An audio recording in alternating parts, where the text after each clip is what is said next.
നമസ്കാരം. ഈ വരുന്ന മഹാശിവരാത്രി 2022 മാർച്ച് 1-ാം തീയതി നമ്മളെല്ലാവരും മഹാശിവരാത്രി ആഘോഷിക്കുകയാണ്. സാധാരണ നമ്മൾ പഴയ കാലങ്ങളിലൊക്കെ പിതൃതർപ്പണം ചെയ്യുന്നവർ മാത്രം വ്രതമെടുത്ത് ഉറക്കമൊഴിഞ്ഞ് മഹാശിവരാത്രി ദിനത്തിൽ രാത്രി ഉറക്കമൊഴിക്കലൊക്കെ കഴിഞ്ഞ് പിതൃതർപ്പണം നടത്തുന്ന ഒരു ചടങ്ങാണ് ഉണ്ടായിരുന്നത്. മാതാപിതാക്കൾ ജീവിച്ചിരിക്കുന്നവരും പിതൃതർപ്പണം ചെയ്യാത്തവരൊന്നും അതിലേക്ക് ശ്രദ്ധ വയ്ക്കാറില്ല. പക്ഷെ ഇപ്പോൾ കഴിഞ്ഞ കുറച്ച് നാളുകളായിട്ട് മഹാശിവരാത്രി വ്രതം നമ്മുടെ സ്ത്രീകളും കുടുംബത്തിലെ എല്ലാ അംഗങ്ങളും ഒരുപോലെ വ്രതമെടുക്കുകയും മഹാശിവരാത്രി ദിവസം പഞ്ചാക്ഷരി മന്ത്രം 1008 ഉരുവം ഒക്കെ ജപിക്കുകയും ശ്രീരുദ്രം ജപിക്കുകയൊക്കെ ചെയ്യുന്നത് വളരെ വിശേഷമാണ്. ശ്രീരുദ്രമൊക്കെ കാണാതെ പഠിച്ച് അല്ലെങ്കിൽ അത് നിങ്ങൾ കളക്ട് ചെയ്ത് ശിവരാത്രി ദിനത്തിൽ ശ്രീരുദ്രം ചമകം ചേർത്ത് വീട്ടിലിരുന്ന് ജപിക്കുന്നതും ശ്രീരുദ്രം ജപിച്ച് പൂജ ചെയ്യുന്നതും ഒക്കെ അതിവിശേഷമാണ്. നമുക്ക് സാധാരണക്കാർക്ക്, പ്രത്യേകിച്ച് സ്ത്രീകൾക്ക്, വീട്ടമ്മമാർക്ക് അന്നേ ദിവസം വ്രതം നോറ്റ് ശിവക്ഷേത്രത്തിൽ തൊഴുത് മടങ്ങുന്നതും അന്ന് വ്രതം മത്സ്യമാംസ ഭക്ഷണം എല്ലാം ഉപേക്ഷിച്ച് വളരെ സ്വാത്വികമായ ഭക്ഷണം എല്ലാം കഴിച്ച് രാത്രി പറ്റുമെങ്കിൽ ഉറക്കമൊഴിഞ്ഞ് ഓം നമ ശിവായ എന്ന പഞ്ചാക്ഷരി മന്ത്രം ജപിക്കുന്നതൊക്കെ കുടുംബത്തിനും ഐശ്വര്യവർദ്ധകമാണ്. ഏറ്റവും കൂടുതൽ സന്തതി സമ്പത്തുകളൊക്കെ വർദ്ധിക്കാൻ അത് അടുത്ത ഒരു ശിവരാത്രി വരെ അത് നമുക്ക് ഐശ്വര്യപ്രദമായിരിക്കും. ഈ ഒരു വർഷം ചെയ്യുന്ന പുണ്യങ്ങൾ. സർവപാപ നിവാരണത്തിനുള്ള ത്രികാല ശിവമന്ത്രങ്ങളുണ്ട്. ആ ത്രികാല ശിവമന്ത്രങ്ങൾ ശിവരാത്രി ദിനത്തിൽ നമ്മൾ ജപിക്കുകയാണെങ്കിൽ മന്ത്രങ്ങളുടെ ശക്തി കൊണ്ട് നമുക്ക് ഒരു വർഷത്തേക്കുള്ള പാപം മാറിയിരിക്കും എന്നാണ് പറയുന്നത്.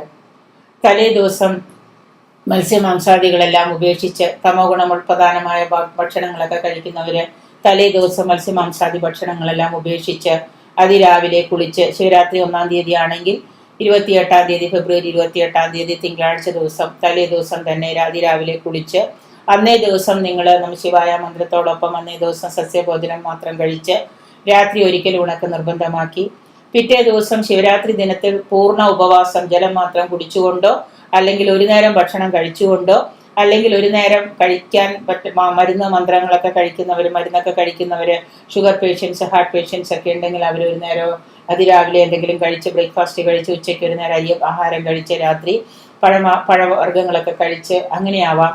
പൂർണ്ണ ഉപവാസം എടുക്കാൻ പ്രാപ്തിയുണ്ട് എങ്കിൽ അന്നേ ദിവസം നിങ്ങൾ പൂർണ്ണ ഉപവാസം എടുത്ത് പഞ്ചാക്ഷരി മന്ത്രങ്ങളൊക്കെ ജപിച്ച് വില്യപത്രാദി കൂവളത്തിന്റെ ഇല കൊണ്ട് നിങ്ങൾ പുഷ്പാഞ്ജലിയൊക്കെ കഴിച്ച് അന്ന് കഴിച്ചു കൂട്ടുകയും അന്നേ ദിവസം രാത്രി സാധിക്കുമെങ്കിൽ ഉറക്കമൊഴിക്കുക. പിറ്റേ ദിവസം രാവിലെ വ്രതം അവസാനിപ്പിച്ച് പിതൃതർപ്പണം ചെയ്യുന്നവർക്ക് അത് ചെയ്യാം. അല്ലാത്തവർക്ക് അന്നേ ദിവസം ആ ശിവരാത്രി ദിവസം കഴിഞ്ഞ് പിറ്റേ ദിവസം അതിരാവിലെ കുളിച്ച് ഭസ്മധാരിയായിട്ട് ശുഭ്രവസ്ത്രം ധരിച്ച് ഭസ്മം മാത്രം ധരിച്ച് ശിവരാത്രി ദിനത്തിൽ കഴിയുന്നതും ചന്ദനം ധരിക്കാതെ ഭസ്മം നനച്ച് നെറ്റിയിൽ പൂശി ഭസ്മം ധരിച്ച് രുദ്രാക്ഷം ധരിച്ച് രുദ്രാക്ഷത്തോടു കൂടി നമ്മൾ ശിവപഞ്ചാക്ഷരി മന്ത്രമൊക്കെ ജപിക്കുന്നതൊക്കെ ഏറ്റവും കൂടുതൽ അതിദായകം തന്നെയാണ്.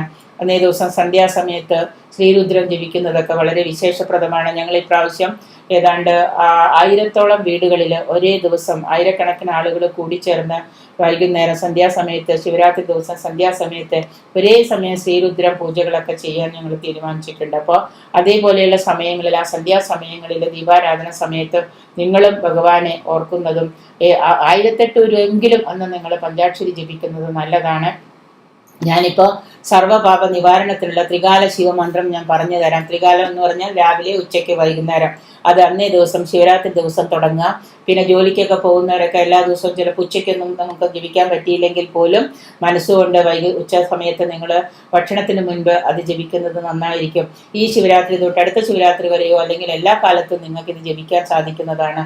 അപ്പം അതുകൊണ്ട് പ്രഭാതത്തിൽ ജപിക്കേണ്ടതും മധ്യാഹ്നത്തിൽ ജപിക്കേണ്ടതും സന്ധ്യയ്ക്ക് ജപിക്കേണ്ടതുമായ ഈ മന്ത്രം, സർവപാപ നിവാരണത്തിലുള്ള ത്രികാല ശിവമന്ത്രം ഞാനിപ്പോൾ നിങ്ങൾക്ക് പറഞ്ഞു തരാം. അക്ഷരത്തെറ്റില്ലാതെ അത് കേട്ട് എഴുതിയെടുക്കാൻ പറ്റുമെങ്കിൽ എഴുതിയെടുക്കാം.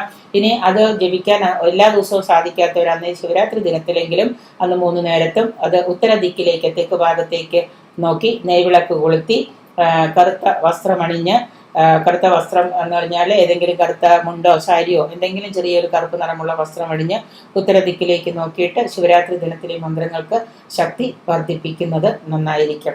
അപ്പോൾ ആദ്യം തന്നെ പ്രഭാതത്തിൽ ജപിക്കേണ്ട മന്ത്രം, ശിവരാത്രി മന്ത്രം, പ്രഭാതത്തിൽ ജപിക്കേണ്ട മന്ത്രം ഓം ശ്രീ രുദ്രായ പാപരാശി നിവർത്തികായ ഹ്രീം രുദ്രാത്മനെ ശാന്തായ നിത്യായ നിർമ്മലാത്മനെ ഹ്രീം ഐം കലി കൽമഷഹരായ നമ ശിവായ. 108 ഉരുവാണ് ജപിക്കേണ്ടത്. പ്രഭാതത്തിലാണ് ഈ മന്ത്രം ജപിക്കേണ്ടത്. ശിവരാത്രി ദിവസം പ്രഭാതത്തിൽ ഓം ശ്രീ രുദ്രായ പാപരാശി നിവർത്തികായ ഹ്രീം രുദ്രാത്മനെ ശാന്തായ നിത്യായ നിർമ്മലാത്മനെ ഹ്രീം ഐം കലി കൽമഷ ഹരായ നമ ശിവായ. 108 ഒരു പ്രഭാതത്തിൽ ജപിക്കാം. അന്നേ ദിവസം മധ്യാഹ്ന സമയത്ത് ഒരു മണി 2 മണിയൊക്കെ ആവുന്ന സമയത്ത് ഓം വേദമാർഗായ ശാന്തായ ശാംഭവേ നമ ശിവായ സദാശിവായ കാലകേയായ ത്രിവേദാഗ്നയേ നമ ശിവായ. 108 ഒരു ജപിക്കാം. മധ്യാഹ്നത്തിൽ ജപിക്കേണ്ട മന്ത്രം ഒന്നുകൂടെ പറയാം. ഓം വേദമാർഗായ ശാന്തായ ശംഭവേ നമ ശിവായ സദാശിവായ കാലകേയായ ത്രിവേദാഗ്നയേ നമ ശിവായ. വൈകുന്നേരം സായം സന്ധ്യയില് ദീപാരാധന സമയത്ത് സായം സന്ധ്യയിൽ നെയ്വിളക്ക് കൊളുത്തി വെച്ച് ജപിക്കേണ്ടതായ മന്ത്രം ഓം നീലകണ്ഠായ നീലവസ്ത്രായ ജ്ഞാനിനെ ഹ്രീം ഐം പരമാത്മനെ ശ്രീ മഹാദേവായ നമ. ഒന്നുകൂടെ ഓം നീലകണ്ഠായ നീലവസ്ത്രായ ജ്ഞാനിനെ ഹ്രീം ഐം പരമാത്മനെ ശ്രീ മഹാദേവായ നമ.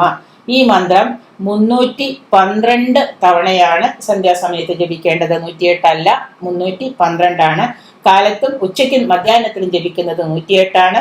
സന്ധ്യയ്ക്ക് ഈ മന്ത്രം ഓം നീലകണ്ഠായ നീലവസ്ത്രായ ജ്ഞാനിനെ ഹ്രീം ഐം പരമാത്മനെ ശ്രീ മഹാദേവായ നമ എന്ന മന്ത്രം 312 തവണ സന്ധ്യാസമയത്ത് മഹാശിവരാത്രി ദിനത്തിൽ ജപിക്കുക.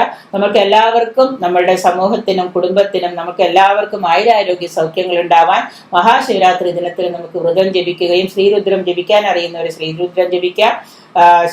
ഒന്നും അറിയാത്തവര്, അത് ജപിക്കാൻ പഠിച്ചിട്ടില്ല, അറിയില്ല എന്നുള്ളവര് 1008 നമശിവായ പഞ്ചാക്ഷരി മന്ത്രം ജപിക്കുക.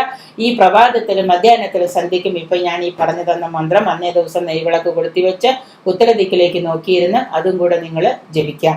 ഏറ്റവും കൂടുതൽ ഐശ്വര്യദായകമായ ഒരു സർവ്വപാപ നിവാരണത്തിലുള്ള ത്രികാല ശിവ മന്ത്രങ്ങളാണ്. സന്തതി സമ്പത്തുകളൊക്കെ വർദ്ധിക്കാനായിട്ട് ഏറ്റവും കൂടുതൽ ഉപകാരപ്രദമായ മന്ത്രമാണ്. ശിവരാത്രി ദിനത്തിൽ തന്നെ നിങ്ങളിത് ജപിക്കേണ്ടതാണ്.